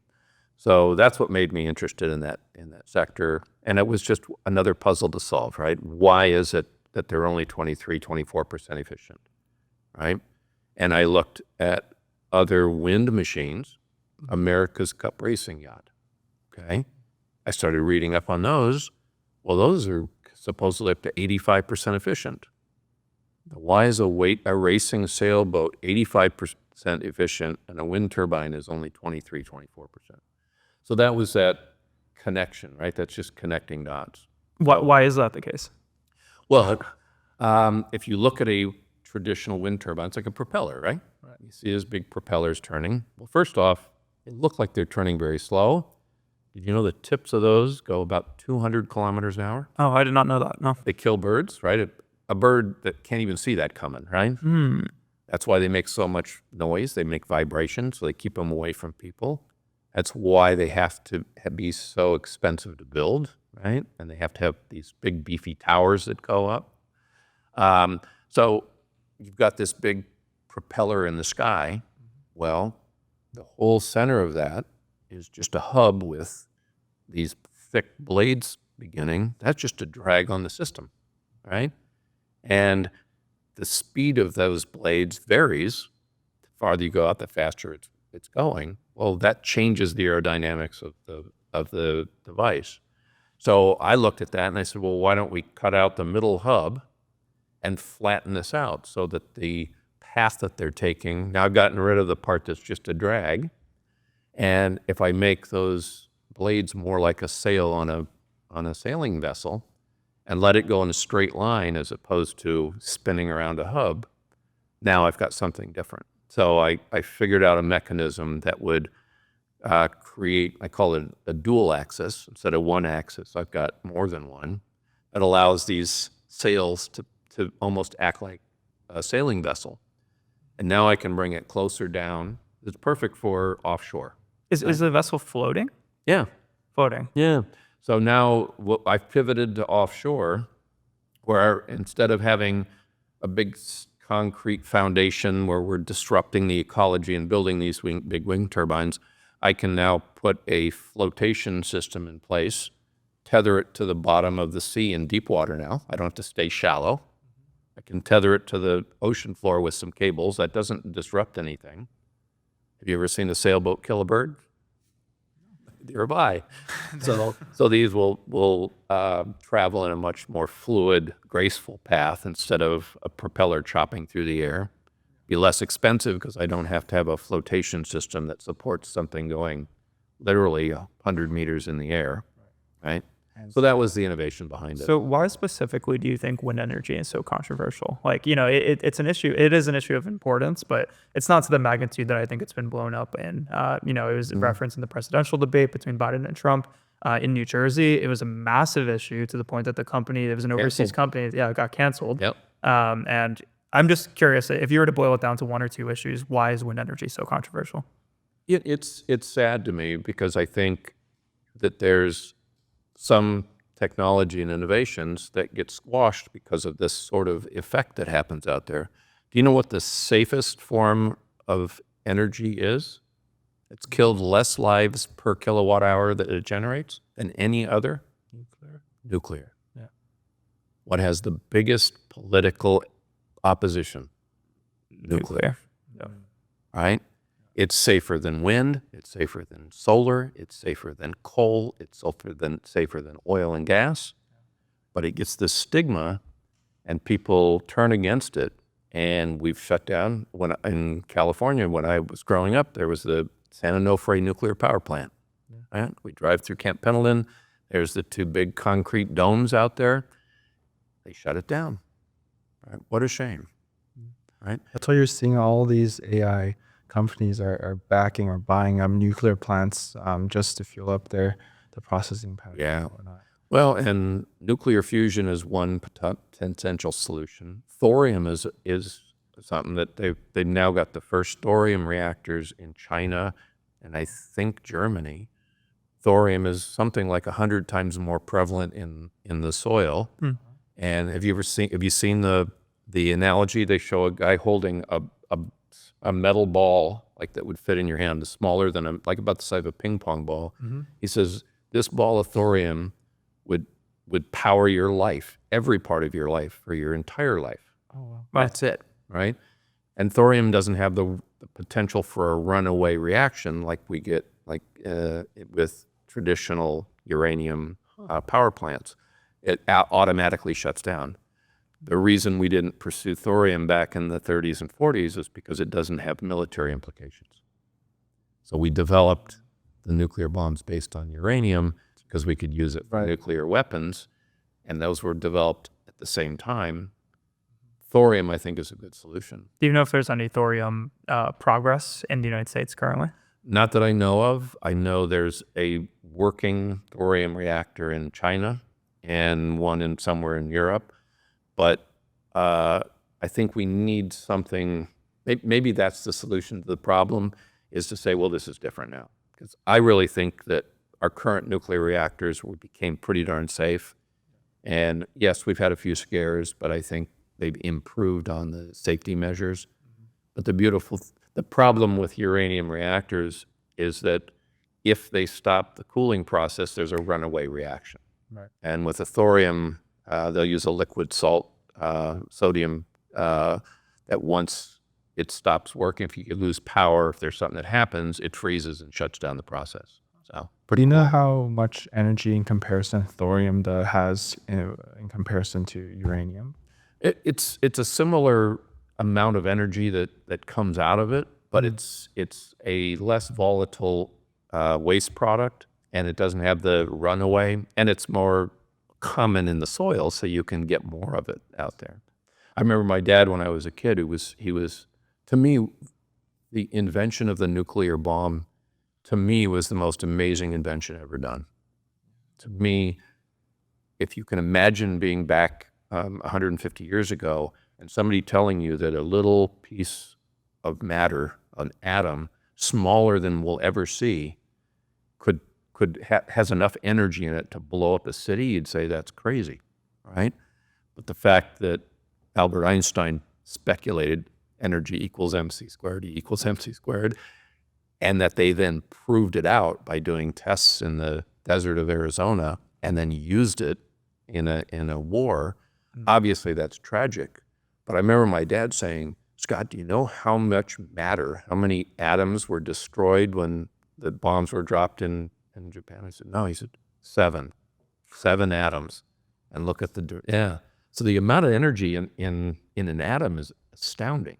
Wow, I'm stunned. I mean, you think about all of the different types of media that we consume, especially related to the world of nuclear generally, whether that's, related to the bomb, Oppenheimer, and, capturing the imaginations of audiences 2 summers ago, or you think about just generally, nuclear energy, and you see the stories about like even Microsoft buying up a bunch of plants, for example.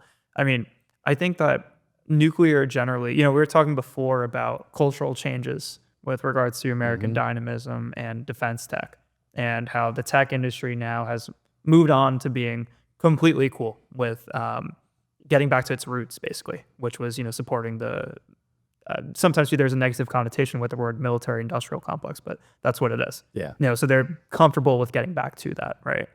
I think now the next shift is probably in nuclear, and that's going to require a lot of information change.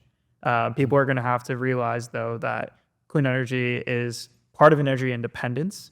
Like a lot of the same themes that we see generally, especially in the past presidential campaign, energy independence, back to, it is technically, I don't want to advocate, but, in America First policy, right, is having our own, right, types of energy. And if nuclear is going to be the way to do it, nuclear is going to be the way to do it. It removes any form of need for foreign oil. That's something that's really important. And like we've been saying, there are some great inventions, but the marketing is really important too. And so I guess we'll have to see that. And, beyond marketing, obviously, safety precautions, and I think a balance here is going to be how do they find a way to, lessen the regulations in a way that allows more people or companies to be interested in investing in nuclear, while also ensuring that safety is better than ever before. Right. Because that's the only way it's going to happen. And what we all have to try to solve is how to get people to change. It's difficult to change somebody's opinion. It's difficult, especially when they've heard it over and over again, right? Again, back to Daniel Kahneman, you hear it enough, you believe it, even if there aren't facts behind it. So how do we get people to look at something like thorium nuclear reactors and say, yeah, I've been told that nuclear is scary, but this is an improvement, it's different. And in order to avoid our reliance on fossil fuels, that may be the way to go. I can tell you that we're probably going to hear a lot from people interested in maintaining our oil industry that are going to want that not to happen. I don't mean to make that sound paranoid, but I think that's what's happening a lot out there. We're hearing propaganda all the time about who do we follow, who do we love, what do we trust, who do we vote for, what businesses do we buy, who do we support, and in the religion. That's all done by people that are influencing others, right? So where does your work at Wisp Energy fit in with your ultimate goal to create nuclear fusion and potential nuclear reactors? Yeah, it's a sort of a parallel path. I looked at it as a way to potentially get some investment in a team that can innovate. My ultimate goal, and I got started on this a few years ago, and it kind of got redirected, but I would love to have an incubator with 6 or 7 innovations that are not necessarily related that I could work on all at the same time. That would be my ultimate goal. So if I could get Wisp Energy funded and get a team in place, then I can use that machine to attack other challenges. All in the energy sector, or is it? I would love to do something in fusion or nuclear energy. That's a pretty big bite.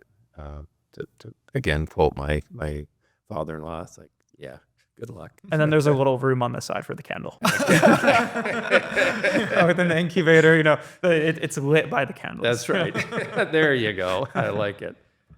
That's great. I guess, relating this to one of your other major goals, how does everything that you've done relate to running for governor of Florida? Well, first off, my dad was my motivation for being involved in innovation. He was a libertarian, and so he supported a candidate in California. And I've gotten to the point in my life where I thought, I am feeling the pressures of life is short. And I thought, you know what, I want to make a change and I want to have an impact. And I think I can apply innovation to running for governor. And I was encouraged by the Libertarian Party. I was asked to run. It's hard to find good candidates, especially for a third party like that are willing to put in the effort to do it. And I'm really early, so I got lots of time to figure this out, right? I've got, I'm on the ballot. I've got my organization set up. I've got a treasurer. I've got all the things in place, and I've got my platform designed, and I'm ready to go. So I was waiting for this attention on the national stage to die down, and then I'll start running here. Well, it's 2026 is the election, right? Yeah, I got, and usually candidates start to become known that year, right? So I've got time, but I'm going to do some things in the meantime that are meaningful here in the state. So how are you, in the context of choosing to be a third-party candidate? So I understand the explanation that's from, your father and libertarian, and I do see the kind of ideological, kind of movement from based off of our conversation today, definitely. But in your campaign launch video, you also referenced, libertarian 2.0, right? A combination of, social elements of the left with fiscal elements of the right. You're also currently, working on, an innovation that is certainly more towards the center. I think there's innovation. There's, these days there's not really a pull in the innovation economy. It feels like Right. people are kind of in both sides there. So that's kind of like the tape or the glue of everything together. If I was to design what you're working on or your story, how are you balancing, that concept of building like a microcosm of a new political spectrum within, an existing area, which is the Libertarian Party? Yeah, it is a challenge. Florida is a nice place to be for this because about a third of the electorate are independent or libertarian here. So there's a better chance here, I think, than other states potentially. I didn't fit exactly what the Libertarian Party stands for. It's sort of a wrecking ball concept, I think, that the party has. And I think you got to turn the needle. Don't tear down everything. So that's how I approached it. And the Libertarian Party is great because it's about personal freedom. So they allow me to say this is how I would do it. But in essence, I can't pick Democrat or Republican parties for myself because I look at the Democratic Party. I support the social causes and the social platforms of the Democratic Party, and I support the fiscal policies and the business structure support of the Republican Party, right? I think that, government shouldn't be involved in medical procedures like abortion, and they shouldn't be involved in taking that choice away from somebody. So I'm pulling from these. And I don't want religion in government. Shouldn't be involved in it. I can't agree with that in the Republican Party. So my only choice was to say, all right, I support pieces of this, but I want to put that together and say this is a pool of policies that, by the way, almost everybody I talk to here in Florida, a lot of Republican friends of mine that are business owners and wealthy entrepreneurs, and almost everybody thinks when they hear libertarian, they think liberal. They think, oh, well, you're like a Democrat, right? I can't think of somebody I've explained to them what my pool of policies are that hasn't said, oh, I think I'm a libertarian. So I'm hoping to do that with more than just my friends and contacts, but to reach more people and say, hey, there's a choice here. So you have a double kind of thing to solve here, Scott. Yeah, I do. You have educating people about yourself, and then you also have educating people about your party. Yeah. I would have thought that more people were aware of what libertarianism is. I think like people are typically aware of or at least in my circles, are green, Democrat, Republican, libertarian spectrum. Yeah. A completely different discussion to be had, I guess, is on whether that spectrum is even valid these days. I would probably argue that's not, that the ideological movements have, there's elements that are hypothetically right-wing that you'll see on the left wing. There's elements that are hypothetically left-wing that you'll see on the right wing. But that's a discussion for another day. I guess my question for you is like, how are you with your business acumen, right? How are you going about this kind of, how do you plan to go about this kind of discussion with potential voters? Does it lead with these are libertarianism, this is libertarianism, these are my policies? Or does it lead with, hey, I'm Scott? I think it leads with taking action now that has an impact. So I've already started a process to try to solve, and I will do this, I will solve this, the homeowners insurance disaster here in the state. Did you know that last year, $43 billion was paid in homeowners insurance, and only $7.5 billion was paid to the policyholders? Wow. Right? That's a lot. Now, even in, America complains about our medical system and how it's too expensive. But at least there, 80% of what is paid in policies has to go to care, right? We've got the reverse for this.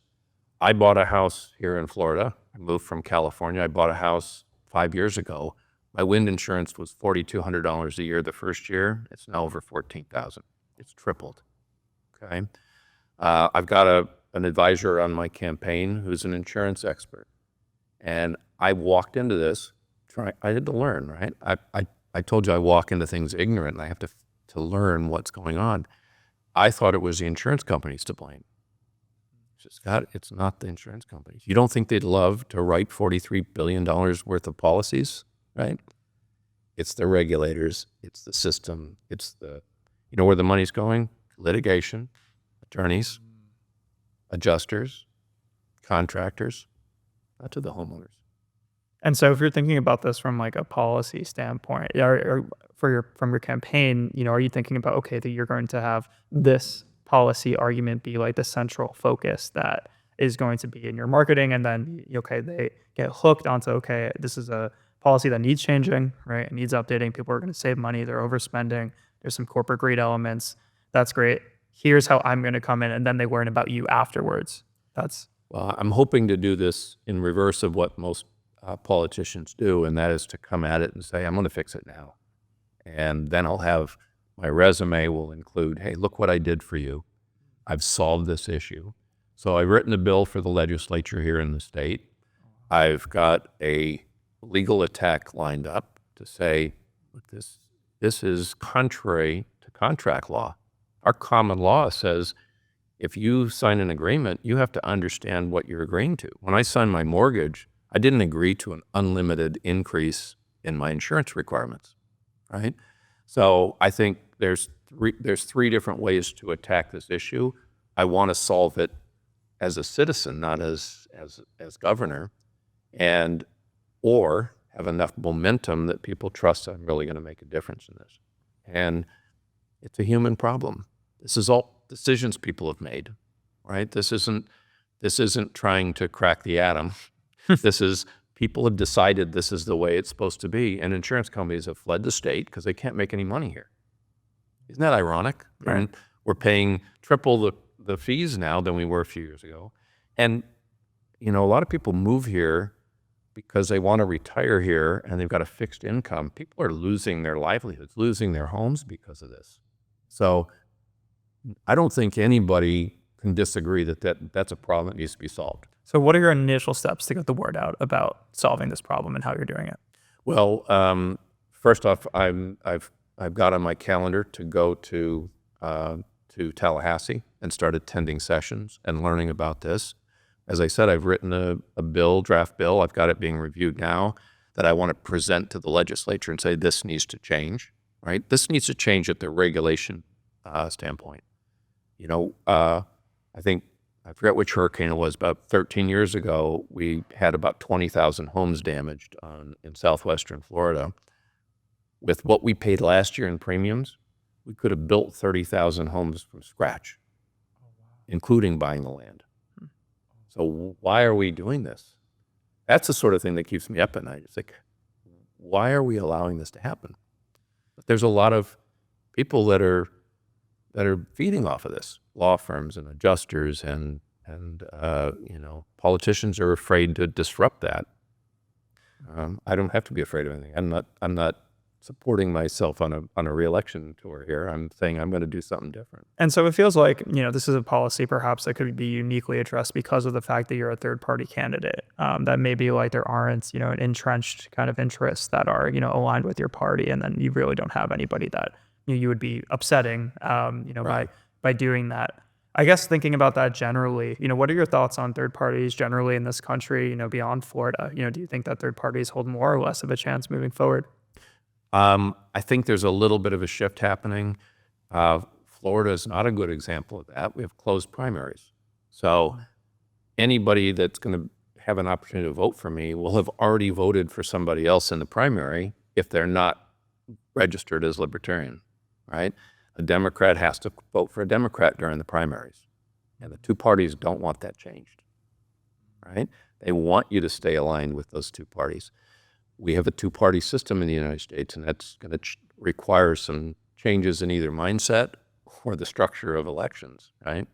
My wife grew up in Canada. They have did you? Yeah, I'm Oh yeah. Where'd you grow up? Vancouver. Oh, So okay. yeah, My I've wife's from always Toronto. but I've always thought it was odd to only have two Right? things. If you're not with me, you're against me, and Yeah. that's Yeah. I think the platform there is a little more friendly to multiple different views coming in, and it's more balanced than it is here. My wife was born in the Ukraine, and at 7 years old, her family left for freedom to Canada. So she sees the political system in Canada. She likes the fact that there's nationalized health, right? And I was very much against that. And I don't know what the real solution is yet, but I studied it. And believe it or not, the Canadian system costs the people less than ours does. It's very simple when I see that I have friends and family members that, have their doctors buying prescription items from Canada and then shipping it back down, that something is terribly wrong. Right. Yeah. Well, that's a issue for a national candidate. I got involved with the party here. I was on Mike Termott's campaign for president as a libertarian. He ended up being on the ballot as vice president and Chase Oliver as president. But my wife and I, Regina, were both delegates. So we went to the national convention in Washington, D.C. So we're getting involved in politics in general. I've been helping a congressional candidate here in the state that's running as a libertarian. So I'm learning the system from the inside out a little bit, and at the same time trying to reinvent it, because that's what's at my core, right? Is to try to figure out how do I do this in a different way that nobody else has done it before. Yeah, and if you think about it in the context of we're in a political kind of change right now. There is definitely a change generally. I mean, Florida is set, and it feels like, Florida's now officially like a red state, pure red. We moved on. But there's other states that are, still in the process of changing, and different things is happening. My home state of New Jersey could be on the cusp of a massive shift. New Jersey hasn't, moved to the right in a long time, and now is within 4%, which makes it technically a swing state. And, it opens up opportunities for someone like you as a libertarian to just note that there is a change in things that are going on. Yeah. But it's tough as a third party candidate. I worked for Andrew Yang's mayoral campaign in New York City, actually. I liked him too. And, he was wonderful as a Democrat, and, he's tried to do this forward party thing. And, it's kind of moved on, I think, from him not necessarily trying to have people run on the forward name, but rather having, just kind of showcasing candidates from different parties, even including the non to normal parties that kind of represent that kind of viewpoint that he's seeking, which involves, moderation, and also just people being able to connect with each other and not being angry at each other all the time. And so it is interesting to see the momentum in that third party space. So let's see where it all goes. Yeah. I wish we had a different voting system as well. I studied different mechanisms for electing somebody, and a ranked choice voting would go a long way toward allowing third parties to get involved, where instead of you saying, I'm voting for this person, you say, well, this is my first choice, and out of the other 5, this is my second choice. And that way, if you don't have somebody with majority vote for first choice, you roll in everybody's second choice. Well, the benefit of RCV is also beyond that, maybe the primary system doesn't really need to exist, right? Because if there's sort of a capability to rank like so many different people, there's less of a primary system. And what actually drives division in this country is the primary system, because the only reason why there's so much extremism is because only people that are truly paying attention vote in primaries. Yeah. And if that's the case, then, if you got rid of a primary system and you had people that were just running on all different political spectrums, there would be more diversity of thought. People wouldn't have to appeal to a rabid base of fans, and maybe there would have been a lot of different results over the past few years. Yeah, it would be nice. And this past year, couple of years, has been an eye-opener for me. I've never seen so much, conflict with people. You can't talk about it like you used to. And it's a shame, right? Talking to you about having fierce conversations about who you would vote for and what you support and what you do, that's how you get to know people, right? And, I've got family members who say, well, if somebody votes for Trump, I'm not going to talk to them anymore. They're not going to be friends of mine. I'm thinking, some of my best friends voted for Trump and some voted for Kamala. And what the person that voted for Trump for cared about something different than this person. It doesn't mean we have to be angry at each other or judge each other to that degree, I feel like we can't have conversations anymore. And hopefully I'll make that more accessible in my campaign and allow us to talk about that stuff. I think no matter where people are on the political spectrum, getting rid of political animosity is probably a good idea. I think so. Yeah. that would be nice, wouldn't it? So thinking about, kind of capstones to everything, as we're winding up, what do you expect your legacy to be? Or what would you like your legacy to be? In business and now in politics, ethics and integrity is something that's being challenged a lot. In my life, I've always looked to, when I have to make an ethical or a decision, is what my dad had done. It was my moral compass, my ethical compass. And so I hope that my legacy is that I kept my integrity. And that's not an easy thing to do when you start to get into things like politics. But I want to be that trusted source that people can trust what I say. And I think in our political system, if you don't do what you promised, just like a CEO, you should be fired. You shouldn't be allowed to finish your term. If you make these promises to the electorate, then you better do it. And in terms of your career, how did you measure success outside of the financial achievements? Maybe it's a little lofty, but I want to change the world. I want to have an impact. I don't want to just be a me too. I want to do something that people look at and say, wow, I didn't even know that was possible. And that to me would be a nice legacy. And if you could change one thing about your journey so far, what would it be? I wish I'd started earlier. Started what earlier? Because it seems like you started pretty early. I guess so. Maybe it's just self-critical, but I wish I'd taken more chances earlier. I took forever to get out of college. I was kicked out twice for grades. It took me a decade to get through college.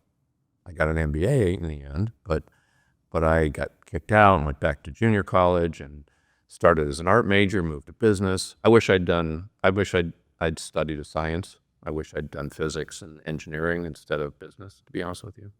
Thank you for sharing. And if you had advice for the next generation of innovators, what would you let them know? I don't know if I'm qualified to advise them. I think don't get discouraged with what people say, because it takes a certain mindset to want to try to come up with solutions and concepts and ideas that nobody else has thought of. And by virtue of that, it's a long haul.